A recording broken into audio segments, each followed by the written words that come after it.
ತಿಪರಂಗಿಯ ಪಟ್ಟಣದಲ್ಲಿರುವಂಥ ತಿಪರೇಶ್ವರನ ಸಂಭೂತ ಗಿರಿಜಕರಾಯನ ಗುರುಕುಲವಾಸ. ಅವರೇನಾಗಿ ಹೋದ್ರಲ್ಲ, ಅತಿವರತ, ಪತಿವರತ, ಆನಂದರಾಯ ಇವರೆಲ್ಲ ಇದನ್ನೇನೂ ಮಾಡಲಿಲ್ಲ. ಅವರು ಸುಳ್ಳು ಹೇಳಿಲ್ಲ, ಕಳತನ ಮಾಡಲಿಲ್ಲ, ಮೋಸ ಮಾಡಲಿಲ್ಲ, ಪರಧನ ಪರಿಸ್ಥಿತಿಯಲ್ಲಿಲ್ಲ, ಹಿಂಸೆ ಅಲ್ಲಿಲ್ಲ, ಅದನ್ನು ಯಾವುದೂ ಮಾಡಿಲ್ಲ ಅಂಥೇಳಿ ಜನ್ಮ ಜನ್ಮದಲ್ಲಿಯೂ ಕೂಡ ಅವರು ಪರಮಾತ್ಮನ ಕೃಪೆಗೆ ಪಾತ್ರರಾಗಿ ದೇವಾಂಶನೇ ಬೆಳೀತಾ ಬಂತು ಬಂಧುಗಳೇ. ಹಾಗಾಗಿ ಗುರುಕುಲವಾಸ ಮಾಡಿದ ಕೂಡಲೇ ಆತ ವಿದ್ಯೆಯನ್ನು ಸಂಪಾದನೆ ಮಾಡ್ತಾನೆ. ಗುರುಗಳ ಹತ್ತಿರ ಅವನಿಗೆ ಗುರುಗಳು ಏನು ಕಲಿಸಿದ್ರು ಅಂತಂದರೆ ಯೋಗ, ಅನುಷ್ಠಾನ, ಸಿದ್ಧಿ, ಸಮಾಧಿ ಇವುಗಳ ಎಲ್ಲ ವ್ಯವಹಾರಗಳನ್ನು ತಿಳಿಸ್ಕೊಂಡು ಅದು ಹೇಳ್ದಲ್ಲ, ಯಮನೇಮ, ಆಸನ, ಪ್ರಾಣಾಯಾಮ, ಪ್ರತ್ಯಾಹಾರ, ಧ್ಯಾನ, ಧಾನ, ಸಮಾಧಿ ಅಂತ ಹೇಳಿದ್ನಲ್ಲ, ಆ ಎಲ್ಲ ತತ್ವಗಳನ್ನು ಈತ ಕಲಿತ. ಆವಾಗ ಅವ ಅಂತಾನ ಏನಂತಾನಂದರೆ, ಗುರುಗಳೇ ನಿಮ್ಮ ವಿದ್ಯೆಯೆಲ್ಲ ಸಂಪೂರ್ಣವಾಗಿ ನಾನು ಅನುಕರಣೆ ಮಾಡಿಕೊಂಡೆ, ನನಗೆ ಅನುಷ್ಠಾನಕ್ಕೆ ಹೋಗಲಿಕ್ಕೆ ತಾವು ಆಶೀರ್ವಾದ ಮಾಡಬೇಕು ಅಂತ ಕೇಳ್ತಾನೆ. ಆಶೀರ್ವಾದ ಮಾಡಬೇಕಂತ ಕೇಳ್ತಾನೆ. ಅದನ್ನೊಬ್ಬರು ಹಾಡ್ತಿರ್ತಾರೆ. ಒಂದು ಸಣ್ಣ ನುಡಿ ಬರುತ್ತದದು.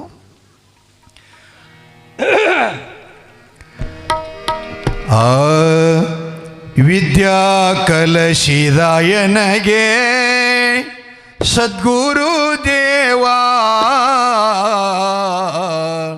ಬುದ್ಧಿ ಪೇಳಿದ ಬೇಗನೆ.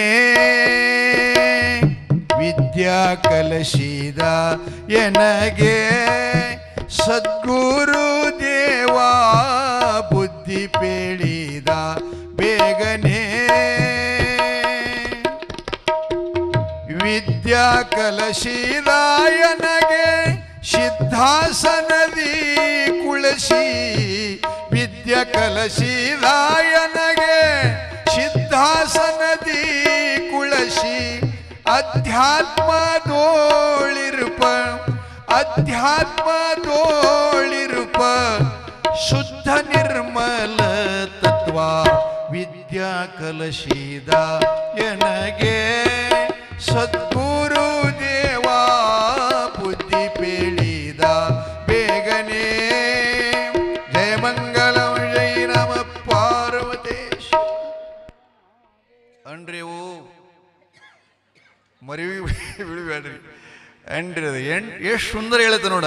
ವಿದ್ಯಾ ಕಲಶಿದ ಎನಗೆ ಸಿದ್ಧಾಸನದಿ ಕುಳಿಸಿ. ಅಧ್ಯಾತ್ಮದೊಳಿರುವ ಶುದ್ಧ ನಿರ್ಮಲ ತತ್ವ ನನಗೆ ಸದ್ಗುರುನಾಥ ಕಲಿಸಿದಂತೆ ಗುರುಗಳ ಶ್ರೀಚರಣಕ್ಕೆ ಸಾಷ್ಟಾಂಗ ನಮಸ್ಕರಿಸಿದ. ಇನ್ನೊಂದು ಹೇಳ್ತೀನಿ, ನೀವು ಯಾವಾಗಲೂ ಗುರುಗಳು ಮತ್ತು ಮಹಾತ್ಮರು ಬಂದಾಗ ಉದ್ದು ಬೀಳ್ತಿರಲ್ಲ, ಅದು ಹೆಂಗೆ ಬೀಳ್ಬೇಕಂದ್ರೆ ಅಷ್ಟಾಂಗ ಯೋಗ ತಿಳ್ಕೊಂಡು ಸಾಷ್ಟಾಂಗ ಹಾಕಬೇಕಂತ ಸಾರ್ಥಕ ಆಗುತ್ತದೆ, ಅದು ತಿಳಿತದೆ. ಹಂಗೆ ಪ್ರತಿಯೊಂದರಲ್ಲಿ ಕೂಡ ತಿಳುವಳಿಕೆ ಇಲ್ಲದನ್ನು ನಾವು ಮಾಡಿದೀವಿ ಅಂತಂದ್ರೆ ಫಲಪ್ರಾಪ್ತಿ ಆಗಲ್ಲ. ಅದಕ್ಕೆ ಗುರುಗಳ ಅನುಮತಿ, ಆಶೀರ್ವಾದ ತಗೊಂಡು ಆ ಗಿರಿಜಕರಾಯರು ಹಿಮಗಿರಿ ಪರ್ವತಕ್ಕೆ ತೆರಳುತ್ತಾ ಇದ್ದಾರೆ. ನಾವು ಹೋಗಿನ್ರಿ, ಭಾಳ ಡೇಂಜರ್ ಥಂಡಿಯಲ್ಲಿ. ಕೈಗೆ, ಕಾಲಿಗೆ, ಮುಖಕ್ಕೆ ಎಲ್ಲ ಕಡೆ ಡಬಲ್ ಡಬಲ್ ರೀ. ಹೊಸಗೊಳಕ್ಕಂತೂ ಈ ಲೋಡಿನಟ್ಟು ದಪ್ರಿಯಲ್ಲಿ ಕೇದಾರನಾಥನ ಬಳಿ ಮಲ್ಕೋಬೇಕಾದ್ರೆ ಇಷ್ಟು ದಪ್ಪಂದು ಹೊಸ್ಕೊಂಡ್ರೆ ಚಳಿ ಬರಂಗಿಲ್ಲ ರೀ. ಇಲ್ಲಾಂದ್ರೆ ಮುಂಜಾನೆ ಇಳರ್ದಾಗ ನಮ್ಮ ಕಾಲು ನಮಗೆ ಸಟ್ಕೋತಾವ ಹೆಣನೇ.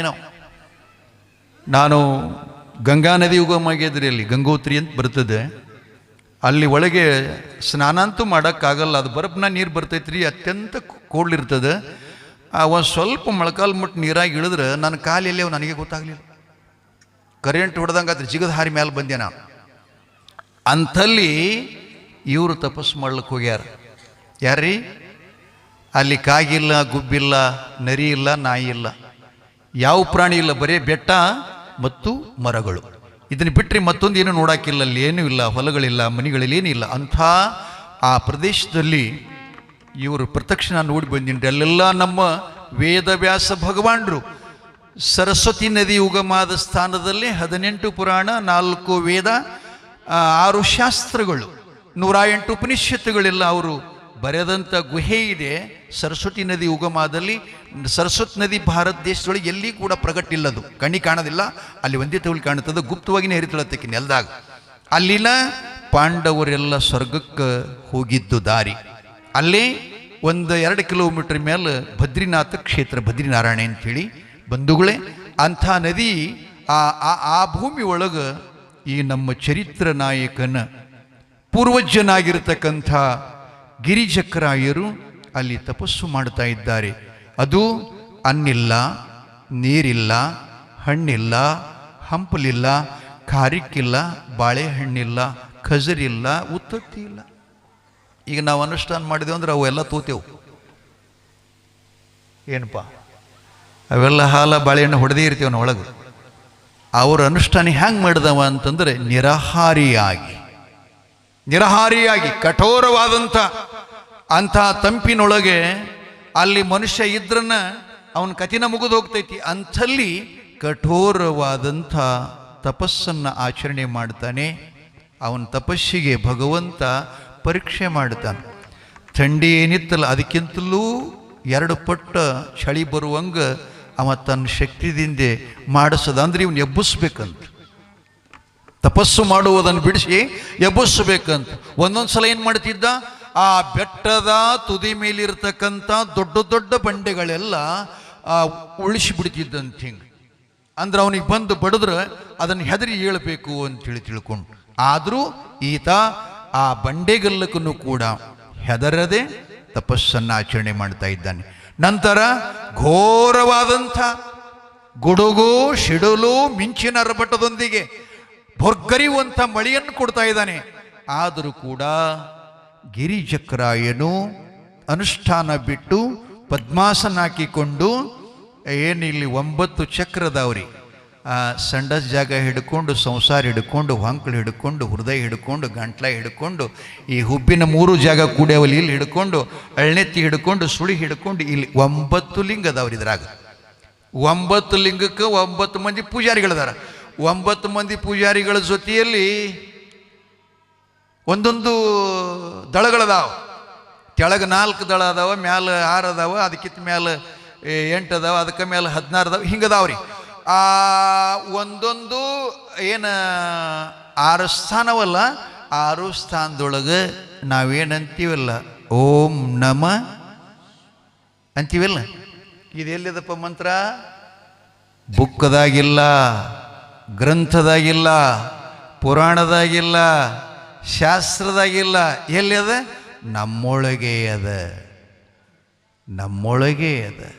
ನಮ್ಮೊಳಗಂದ್ರೆ ನನ್ನ ಹತ್ರ ಅಲ್ಲ, ನಿಮ್ಮ ಹತ್ರನೂ ಐತಿ, ಎಲ್ಲರ ಹತ್ರನೂ ಐತಿ. ಆದರೆ ಯಾರು ನೋಡ್ಯಾರ, ಯಾರು ನೋಡಿಲ್ಲ. ಯಾರು ನೋಡ್ಯಾರ ಅವ್ರು ಹಿಂಗೆ ಗುಡ್ಯಾಗದಾರ, ಯಾರು ನೋಡಿಲ್ಲ ಅವರು ಊರು ಹೊರಗದಾರ. ಇಷ್ಟೇ. ಅನ್ನುವ ಶಬ್ದ ನಾವು ಸಂಡಸ್ ಮಾಡೋ ಜಾಗನಾಗದ. ಅಲ್ಲಿ ಗಣಪತಿ ಪೂಜಾರ್ಯನು ಲಕ್ಷದಾಗಿರಲಿ. ಭಾಳ ಪುರಾಣಿಕರು ಯಾರು ಹೇಳಲ್ಲ ಇವೆಲ್ಲ. ನಾನೇ ನಿಮ್ಗೆ ಬೇಕಾಗಿ ಹೇಳ್ಕತೀನಿ. ಇದಕ್ಕೆ ರೊಕ್ಕ ಭಾಳ ತಗೋತೀನಿ ರೀ. ನಾ ಮತ್ತೆ ಇನ್ನೂ 2 ಕೊಡ್ಬೇಕಾಗ್ತದೆ ಮತ್ತೆ ನನಗೆ.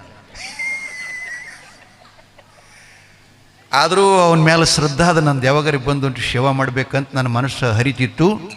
ಯೋಗ ಈ ಸಲ ಮುತ್ಯ ಅನು ಮಾಡಿ ಕೊಟ್ಟಿದ್ದಾನೆ. ಅದು ಅಲ್ಲಿ ನ ಶಬ್ದದ ಸಂಸಾರ ಜಾಗನಾಗ ಮ ಶಬ್ದದ ಹೊಂಕಳ ಸ್ಥಾನದಾಗ ಶಿ ಸ್ಥಾನದ. ಇಲ್ಲಿ ಹೃದಯ ಕಮಲದಲ್ಲಿ ಪಾರ್ವತಿ ಪರಮೇಶ್ವರದಾರ ಈ ಜಾಗನಾಗ್ರಿ. ಇಲ್ಲಿ ವಿಷ್ಣು ಅದಾನ, ಇಲ್ಲಿ ಬ್ರಹ್ಮ ಅದಾನ, ಅಲ್ಲಿ ತೆಳ ಗಣಪತಿ ಅದಾನ. ಈ ಜಾಗನಾಗ ದುರ್ಗಾ ಮಾತಾ ಅದಾಳ. ಆ ದುರ್ಗೆಯ ಕೃಪಾ ಯಾವನಿಗಾಗ್ಯದ ಅವನಿಗೆ ಮಾತ್ರ ಎಲ್ಲನೂ ಬರ್ತದೆ. ಹಾಡಕ್ಕೂ ಬರ್ತದೆ, ಹೇಳಕ್ಕೂ ಬರ್ತದೆ, ಏನು ಬೇಕಾದೆಲ್ಲ ಸುಂಗ್ ಮಾಡಕ್ಕೆ ಬರ್ತದೆ. ಆಕಿನ ಕೃಪಾ ಆಗ್ಬೇಕಷ್ಟೇ. ಇಲ್ಲಿ ಶಿ ವಾ ಏ, ಇಲ್ಲಿ ಓಂ ಅಂದ ಬಳಿಕ ಇಲ್ಲೇ ಒಳಗಿರುವಂಥ ಮಂತ್ರ. ಅದಕ್ಕೆ ಅವ್ರು ಹೇಳ್ತಾರೆ, ಶಿವನಾಮವ ಸ್ಮರಿಸೋ ಈ ಭವ ಮಾಲೆಯ ಪರಿಹರಿಸೋ. ಸಪ್ತಕೋಟಿ ಮಂತ್ರಗಳಲ್ಲಿ ಅಗ್ರಗಣ್ಯವಾಗಿರತಕ್ಕಂಥ ಮಂತ್ರ ಯಾವುದು ಅಂತಂದ್ರೆ ಪಂಚಾಕ್ಷರಿ ಮಂತ್ರ. ಪಂಚಾಕ್ಷರಿ ಮಂತ್ರ, ಆ ಮಂತ್ರ ಬೇರೆ ಹೊರಗಡೆ ಇಲ್ಲ, ನಮ್ಮೊಳಗೆ ಇದೆ. ಆ ಮಹಾಮಂತ್ರವನ್ನ ಸದ್ಗುರುಗಳ ಮುಖೇನ ದೀಕ್ಷಾ ಪಡ್ಕೊಂಡು ಅದು ಅನುಷ್ಠಾನಕ್ಕೆ ನಾವು ತಂದಿದ್ದೇ ಆದರೆ ಭಗವಂತ ನಾವು ಅಂದಿದ್ದೇ ಕೊಡ್ತಾನೆ, ಬೇಡಿದ್ದೇ ಕೊಡ್ತಾನೆ. ನಾವು ಅಂದಿದ್ದೇ ಮಾರ್ಗ ಆಗ್ತದೆ. ನಾವು ಎಲ್ಲಿ ನಿಂದಿರ್ತೇವೆ ಅದೇ ತೀರ್ಥಕ್ಷೇತ್ರ ಆಗ್ತದೆ, ಧರ್ಮಕ್ಷೇತ್ರ ಆಗ್ತದೆ. ಅದಕ್ಕೆ ಅವರು ಮೈಲಾರಲಿಂಗ ಹೇಳ್ತಾನೆ, ನೀನೊಲಿದ ಪಾದವ ನಿಟ್ಟ ನೆಲವೇ ಸುಕ್ಷೇತ್ರವಾಯಿತು. ಎಂಥವಪ್ಪ? ಪರಮಜ್ಞಾನಿ, ತಂದ ತಾ ತಿಳಿದಾವ, ಆತ್ಮ ಸಾಕ್ಷಾತ್ಕಾರ, ಆತ್ಮಾನುಭೂತಿ ಯಾರಿಗಾಗ್ಯದ ಅವನಿಗಾಗ್ತದೆ. ಅಂತಪ್ಪ ಹಾಲು ಮತದ ಪೂರ್ವಜ ಗಿರಿಚಕ್ಕರಾಯರು ಹಿಮಗಿರಿ ಪರ್ವತದಲ್ಲಿ ಶಿಡಲಿನೊಂದಿಗೆ ಕೂಡ ಅಂಜಿಸ್ಬೇಕಂತ ಶಿವ ಪ್ರಯತ್ನ ಮಾಡ್ದ, ಅದಕ್ಕೂ ಹೆದರಲಿಲ್ಲ. ಬಳಿಕ ಬರ್ಪೆಲ್ಲ ಕರಗಿಸಿದ, ಉರಿ ಬಿಸಿಲನ್ನ ನೀಡಿದ. ಆ ಬಿಸಿಲಿನ ದಾಹಕ್ಕಾಗೇನು ಸುಟ್ಕೊಂಡು ಸಾಯುವಂಗ ಬಿಸಿಲು ಕೊಟ್ಟ. ಆದರೂ ಗಿರಿಚಕ್ಕರಾಯನು ಆವದಕ್ಕೂ ಸೋಲಲಿಲ್ಲ. ಕಾರಣ ಏನ್ರದಕ್ಕೆ? ಹರ ಮುನಿದರೆ ಗುರು ಕಾಯ್ತಾನೆ. ಅಲ್ಲಿ ಸುಮ್ಮನೆ ಕೂತಿಲ್ಲ, ಅವ್ನು ಹೋಗಿ ಸಂಸಾರವಾಜ್ಯಾಗಿ ಒಂದೊಂದು ಹೋಗ್ತಿರ್ತಾವ ಲಕ್ಷಣ ಮಡ್ಕೋದು. ಹೆಣ್ತಿ ಕೂಡ ಜಗಳ ತಗೋ ಅಂಜಿಕೆ ಆಗ್ತಿರ್ತಾವ. ನಾ ಹೋತ್ ನೋಡಿದ್ ಲಕ್ಷಣ ಕತ್ತೇಳಿ ತಿಳ್ಕೊಂಡು ಶಾಲೆಗಳೇ ಯಾಕಿಂತ ಸೋಗು ಮಾಡ್ತೀರಿ? ಸತಿಪತಿಗಳಾಗಿ ಪರಮಾತ್ಮ ಗೃಹಸ್ಥಾಶ್ರಮ ಮಾಡ್ಯಾನ. ಇಬ್ಬರು ಕೂಡ ಅರ್ಥ ಮಾಡ್ಕೋರಿ ಜೀವನದು. ಹೆಣ್ತಿಗೆ ಜಗಳ ತೆಗೆದು ನೀವು ಹೋದರೆ ಬೆಂಕಿ ಅಂಜಿಕೆ ಹಾಕ್ತಿದ್ದಂತ್ರಿ ಕೇಳ್ತೀರಿ ನೀವು? ಹೇಳಮುತ್ತಿ ಅಂತವ್ ಭಾಳ ನಮ್ಮ ಕಡೆ ಗಣಸುರನ ಪೈಕಿ ಇರೋದಿಲ್ಲ. ಯಾವಾಗಲೂ ಮಠಕ್ಕೆ ಹೋಗ್ತೀನಿ ಅಂತಿದ್ದಂಥವ ಈಕೆ ಹುಡುಗಿ ಸರಿಗೆ ಸಾಯ ಹಣ ಆಯಿತು. ಏನಾರೇ ಕೆಲಸ ಹೇಳಿದ್ರೆ ನಾ ಹೋಗ್ತೀನಿ ನೋಡಿ ಮಠಕ್ಕೆ. ನಾವು ಬರೀ ತಿನ್ನಾವ, ಕಟ್ಟಿ ಮ್ಯಾಗ ಕೂತು ಊರು ಸುದ್ದಿನೇ ಮಾತಾಡವ. ತಿನ್ ನೋಡ್ಬೇಕು. ಮುದುಕಿ ಅಂದ್ಲು, ತಂಗಿ ಬರಾಗ ಪುತ್ಳಿ ಗೊಂಬಿದ್ದಂಗೆ ಇದ್ದಿ, ಏನೇ ನಿನಗೇನಾಗ್ಯದ ಈ ರೀತಿ ಹಿಂಗೆ ಯಾಕಾಗಿದ್ದಿ ಅಂತ ಒಬ್ಬ ಅಜ್ಜಿ ಕೇಳಿದ್ಲಂತ. ಏನು ಮಾಡ್ತೇವ ನಿನ್ನ ಮೊಮ್ಮಗ ಹಿಂಗಂತ ನಾ ಅಜ್ಜಿ ಹೊಲಕ್ಕೆ ಹೋಗಂದ್ರು ಮಠಕ್ಕೆ ಹೋಗ್ತೀನಿ ಅಂತಾನೆ, ದನಗಳು ಬಿಟ್ಕೊಂಡು ಹೋಗಂದ್ರೆ ಹೊಲಕ್ಕೆ ಹೋಗ್ತೀನಿ ಅಂತಾನೆ, ನೀರು ತಗೊಂಡು ಬಂದರು ಮಠಕ್ಕೆ ಹೋಗ್ತೀನಿ ಅಂತಾನೆ. ಹ್ಯಾಂಗೆ ಮಾಡಲಿ? ಅವನ ಕಿರಿಕಿರಿಗಾಗಿ ನಾ ಹಿಂಗಾಗಿ ನಳಿ ಅಯ್ಯ ನೀನು ಹುಚ್ಚಿ ಅಂದ್ಲು ಬದುಕಿ. ಬಾಯಾಗ ಮಣ್ಣು ಹಾಕ. ಅವ ಹುಚ್ಚನ ಹಾಟೆ, ಅವ ಏನು ಹೋಗ್ತಾನೆ ಮಠಕ್ಕೆ. ನಾಳೆ ಕಣಕಿ ತೊಂಬ ಅಂತ ಹೇಳು, ಹೋಗ್ತಂದ್ರೆ ಹೋಗೋನು ಅಂದ ಕೂಡಲೇ ಈಕೆಗೆ ಧೈರ್ಯ ಬಂತು. ಮರ್ದಿನ ಎದ್ಲು, ತನ್ನೆಲ್ಲ ಮನೆ ಕೆಲಸ ಮುಗಿಸ್ಳು. ರೀ ಅಂದ್ಲಿಕ್ಕೆ. ಯಾಕೆ ಅಂದ? ಅಲ್ರಿ ಕರ ಮನ್ಯಾಗ ಹಲ್ಬಾಕತ್ತೈತಿ, ಕಣಿಕಿಲ್ಲ, ಒಂದು ಕಣಿಕೆ ತೊಗೊಂಬರ್ರಿ. ನಿನಗೆ ಮೊದಲೇ ಹೇಳಿಲ್ಲ ಮಠಕ್ಕೆ ಹೋಗ್ತೀನಿ? ಹೌದ್ರಿ, ಹೋರಿ ಅಂದ್ಲಕ್ಕೆ. ಇದು ಗಿರಿಗೆ ಥಂಡಗಾಯ್ತು. ಹಾಂ ಹೋಗಂದ್ಲರಿ ಇವತ್ತು? ಹೌದು, ನಾ ಎಷ್ಟು ಕೇಳಿ ನಿಮ್ದೆಲ್ಲ, ಇಲ್ಲಿದ್ರು ಅಷ್ಟೇ ಅಲ್ಲಿದ್ರು ಅಷ್ಟು ಹೋಗ್ಬಿಡ್ರಿ ಅಂದ್ಲಿಕ್ಕೆ. ನೋಡಾ ಹೊಳ್ಳಿ ಮತ್ತೆ ಬಂದಿ ನೋಡ್ಕೊಂಡು ನಾ ಬರೋದಿಲ್ಲ ಅಂದ್ಲಿಕ್ಕೆ. ಹೋಯ್ತ್ರಿ ಗಿರಿಗೆ ಮತ್ತೇನು ಮಠಕ್ಕೆ. ಇನ್ನು ಮನ್ಯಾಗ ಬೇಕ್ರಿ, ಮಠದಾಗಿರ್ಬಾರ್ದು. ಮಠದಾಗ ಯಾರಿದ್ರು ಅವ್ರು ಸುದ್ದಿ ಕೇಳಿ ಹೆಂಗದ? ಯಾಕೆ ದಿನ ಪತ್ರಿ ತರಬೇಕು ಇವಂಗ, ನೀರು ತರಬೇಕು ಇವಂಗ, ಹುಡುಗಬೇಕು. ಯಾಕೆ ಉಗುಳ್ತಾರ ಊರನ್ನ ಮಂದಿ ಬಂದು? ದಿನಂಪ್ರತಿ 1 ಕಿಲೋಮೀಟ್ರ್ ಹೋಗಿ ಶೀತಾಳ ತರಬೇಕು, 1 ಕಿಲೋಮೀಟ್ರ್ ಹೋಗಿ ಹೂವು ಪತ್ರಿ ತರಬೇಕು, 1 ಕಿಲೋಮೀಟ್ರ್ ಊರಾಗ ಹೋಗಿ ಕಂತಿ ಭಿಕ್ಷಾ ಮಾಡ್ಕೊಂಬರ್ಬೇಕು. ಇದು ಒಂದಿನ ತಪ್ಪಿಸ್ರೆ ನಡೆಯಂಗಿಲ್ಲ. ಹೀಗಾಗಿ ಒಂದ ಅಲ್ಲೇ ಚಲೋ ಇತ್ತಲ್ಲ ಅಂದು ಗುರುಗಳಂದ್ರ, ತಮ್ಮ ಊರಾಗ ಹೋಗಿ ಬರ್ತೇನೋ ಸ್ವಲ್ಪ ಅಂತಂದು ಕೂಡಲೇ ಆತ್ರಿ ಅಂತಂದ. ಮನೆಗೆ ಈ ಕಡೆ ಬಂದುಬಿಟ್ರಿ, ಅವ ಆ ಕಡೆ ಹೋಗಲಿಲ್ಲ. ಆಕೆ ಹೆಣ್ಮಗಳು ಒಂದು ಹುಡುಗಿಗೆ ಇಟ್ಕೊಂಡಿಳುತ್ತೆ ಎಮ್ಮಿ ಕಾಯಕ್ಕೆ. ಇವ್ ಹೋದ ಬಳಕ್ಕೆ ಆ ಹುಡುಗ ಎಮ್ಮಿ ಕಾಯ್ಕೋತ ಹಳ್ಳಕ್ಕೆ ಹೋಗಿತ್ತು. ಹಳದಾಗ ಎಮ್ಮಿ ನೋಡ್ದ, ಏನು ಎಮ್ಮಿ ಜೊತೆನೇ ಹೋಗಬೇಕು ಅಂಥೇಳಿ ಬಂದು ನಿಂತ್ಕೊಂಡ. ಆ ಹುಡುಗನು ಇವನಿಗೆ ನೋಡಿ ಕರೀಲಿಲ್ರಿ. ಅವ ಕರೀಲಿಲ್ಲ. ಯಾಕೆ ಕರೆದಿಲ್ಲ? ಕಳಿಸಿಬಿಟ್ಟಾಳ ನಮ್ಮ ಮಾಲಕ್ತಿ, ಯಾಕೆ ಕರಿಬೇಕು ಅಂತ ಸುಮ್ಮನೆ ಇತ್ತವ. ಇವ ಅಂದ ಇವನಿಗೂ ಹೇಳನಿಕ್ಕಿ ಅಂದ್ಕೊಂಡ ಹಾಗೇ ನಿಂತ್ಕೊಂಡ. ಎಮ್ಮಿ ತಗೊಂಡು ಮನೆಗೆ ಹೊಂಟ. ಅವನ ಹಿಂದೆ ಹೊಂಟೆವ. ಮನ್ಯಾಗೆಲ್ಲ ದನಗಳು ಹೋಗ್ತಿದ್ದು, ಮತ್ತಿನ್ನು ಹೋಗ್ತಾನೆ ಹಂಗೆವ. ಆ ಎಮ್ಮಿ ಕರಿನ ಬಾಲ ಹಿಡ್ದಂತ್ರಿ. ಬಾಲ ಹಿಡ್ದು ನಾವು ಅಲ್ಲತ್ತೀನಿ ಅಂದ್ರೆ ಎಮ್ಮಿಗೆ ತಾನ್ರಿ ಅವ.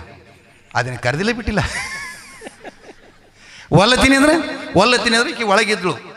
ರೊಟ್ಟಿ ಮಾಡ್ಲಕತ್ತಿಳು, ಒಂದಿಟ್ಟು ಖಾರ ಕುಟ್ಲಕತ್ತಿಳು, ಕಲಿ ಗುಂಡೆ ತೊಗೊಂಬಂದ್ರು. ಬಿಡ್ತಿಲ್ಲ ಕೈ. ನಾನು ಬಿಡ್ತಿಲ್ ಕೈ ನಾನು ಎಮ್ಮಿದು, ಬಿಡ್ತಿಲ್ಲ ನಾ ಎಲ್ಲಿ ಹಿಡಿದೀನಿ, ಮತ್ತು ಅದ್ಯಾಕೆ ಹಂಗ್ಯಾಕೆ ಮಾಡಕತ್ತಿ, ಹೋಗ್ತಂದು ಮಠಕ್ಕೆ ಹೋಗಂದಂತ ಅಂದಳಂತ. ಅವಾಗ ಅಂದತ್ತ ಇಲ್ಲ ತಪ್ಪಾಯ್ತೀನಿ ಮ್ಯಾಲೆ. ಹಾಂ, ಹೆಂಗೆ ರೀತಿ ಇರ್ತದೆ, ಬರ್ತಿಲ್ಲ ನೀ ಹೇಳ ಮಠಕ್ಕ, ಸಮಯ ಆಗ್ಯದ ನಾಳೆ. ಹಾಗಾಗಿ ಇದೆಲ್ಲ ಸಲುವಾಗಿ ಹೇಳಬೇಕಾಯ್ತು ರೀ, ಸುಮ್ಮನೆ ಇರೋರು, ಸುಮ್ಮನೆ ತಪಸ್ಸು ಮಾಡೋರು. ಗಿರಿಜಕರಾಯನ ತಪಸ್ಸು ಹಿಮಗಿರಿಯಲ್ಲಿ ಆಗಿದ್ದು, ಶಿವನಿಷ್ಟೆಲ್ಲ ಪರೀಕ್ಷೆ ಮಾಡಿದರೂ ಕೂಡ ಸೋಲಿಲ್ಲ.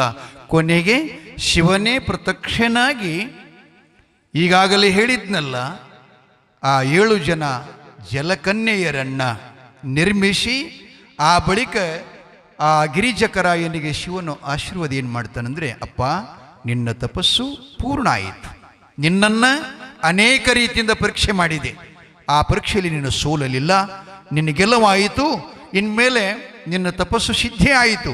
ಆ ಬಳಿಕ ಇವರು 7 ಜನ ನಿನ್ನ ಮಕ್ಕಳಂತೆ ಭಾವಿಸಿಕೊಂಡು ನಿನ್ನ ಶುಶ್ರೂಷವಾಗಿರತಕ್ಕಂಥ ಸೇವೆಯನ್ನು ಮಾಡುತ್ತಾರೆ. ನೀ ಜನ್ಮ ನೀಡಿದ ಸ್ಥಳ ತಿಪರಂಗಿ ಪಟ್ಟಣಕ್ಕೆ ನೀನು ತೆರಳಬೇಕು ಅಂತೇಳಿ ಶಿವನು ಅನುಗ್ರಹ ಮಾಡಿದ್ದಾನೆ. ಆದ್ದರಿಂದ ಶಿವನ ಕೃಪಾ ಪಡ್ಕೊಂಡು ತಪಸ್ಸನ್ನು ಪೂರ್ಣ ಮಾಡಿ ಗಿರಿಜಕರಾಯರು ಸಪ್ತಕನ್ಯೆಯರೊಂದಿಗೆ ತನ್ನ ರಾಜ್ಯಕ್ಕೆ ಮರಳಿದ ಅನ್ನುವಂಥದ್ದು ಇವತ್ತಿನ ಪುರಾಣ.